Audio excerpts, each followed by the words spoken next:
O ministro do Supremo Tribunal Federal, Edson Fachin, considerou o decreto do presidente Jair Bolsonaro sobre posse de armas de fogo inconstitucional. Nós temos a decisão e vamos mostrá-la para você. Já está no nosso site cnnbrasil.com.br. O ministro se manifestou a partir de uma ação movida pelo partido PSB. O julgamento virtual começou hoje e o voto do ministro Fachin já foi apresentado. O ministro julgou procedente a ação do PSB. O que é que diz o ministro Fachin? Qual é o argumento que ele usa?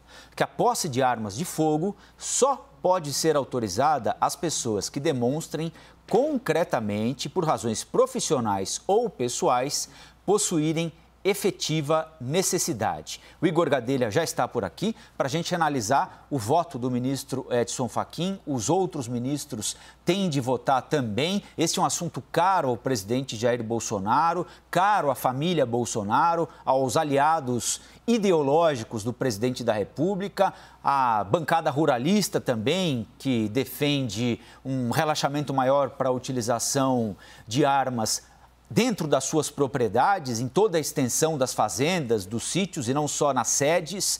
Gadelha, como é que você avalia o início desse julgamento? A gente pode falar em alguma tendência do Supremo Tribunal Federal neste assunto tão importante para o presidente Bolsonaro?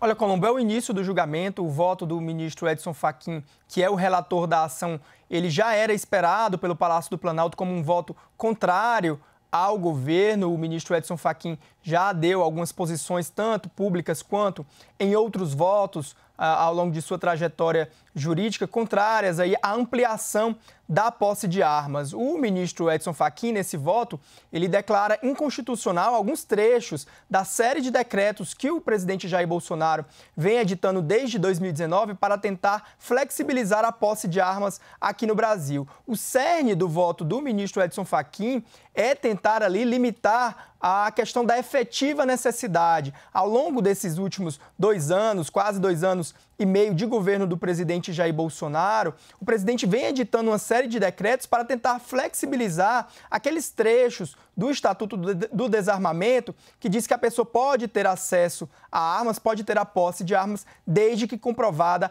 a efetiva necessidade. O texto do decreto que foi declarado aí inconstitucional pelo ministro Edson Fachin no seu voto, lembrando que ainda passará por voto de outros ministros, ele permitia ali a pessoas possuírem, terem a posse de armas em ambientes rurais e urbanos, até mesmo empresários ali poderiam ter as suas armas desde que comprovada a efetiva necessidade. No voto, o ministro Edson Fachin, ele argumenta que esses decretos do presidente Jair Bolsonaro, eles vão na linha contrária ao Estatuto do Desarmamento. E na avaliação do ministro Edson Fachin, o Estatuto do Desarmamento, ele vai na linha de que a posse de armas, ela é uma exceção no Brasil e não uma regra. A Basília Rodrigues também está aqui para a gente falar um pouquinho sobre este primeiro voto dado pelo Supremo Tribunal Federal, julgamento virtual sobre o decreto do presidente da República, Jair Bolsonaro, que permite aos cidadãos que morem tanto nas cidades, na área urbana, quanto em ambiente rural, manterem armas de fogo em casa, desde que eles cumpram os requisitos impostos pela Polícia Federal. Basília, na decisão tomada pelo ministro Edson Fachin e divulgada há instantes, nós já estamos tratando dela aqui há algum tempo na programação da CNN, ele faz um outro alerta. Diz que o decreto do presidente da República não apresenta evidências empíricas que suportem as premissas de que o acesso do chamado cidadão comum a uma arma pode diminuir casos de violência, dizendo que a oferta de armas de fogo a cidadãos em cidades marcadas por altos índices de violência não produzem maior segurança. Não existindo confiabilidade de premissa empírica, é impossível justificar a alta interferência nos direitos à vida e à segurança que em nosso sistema constitucional gozam de elevado peso. Então, nós estamos falando aqui de uma reclamação do ministro Edson Fachin de que o governo apresentou o decreto sem embasamento técnico para justificar a decisão de armar a população e, consequentemente, reduzir os terríveis indicadores de segurança pública com os quais nós convivemos já há muito tempo, né, Basília? É isso, Colombo. O ministro afirma que, muito embora o governo destaque, argumente a liberdade individual de cada pessoa poder garantir a sua segurança, ao mesmo tempo, estes decretos não carregam aí dados confiáveis que comprovem a efetiva necessidade, de disponibilizar, flexibilizar essas armas à população e que isso tem impacto nos números gerais da violência.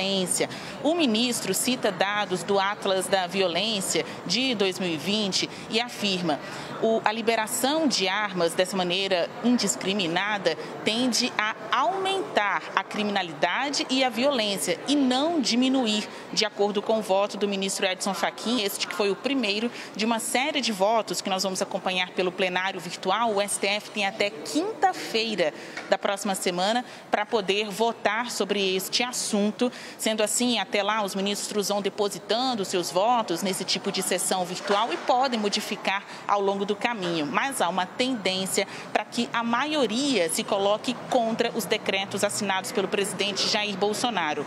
Há pouco eu conversei com Cláudio Pereira, ele que é advogado do PSB, que é a parte autora destes pedidos, dessa ação de inconstitucionalidade contra os decretos do presidente Jair Bolsonaro. Ele disse que a expectativa é positiva, que Fachin mostrou nesse seu voto argumentos consistentes que podem ser repetidos, inspirados também pelos outros ministros. Ele afirmou, o advogado afirmou à CNN que o voto de Fachin é um voto à vida, à segurança e à preservação do Estatuto do Desarmamento. Para ele, é uma posição, um não à política desarmamentista do governo. É com vocês do estúdio.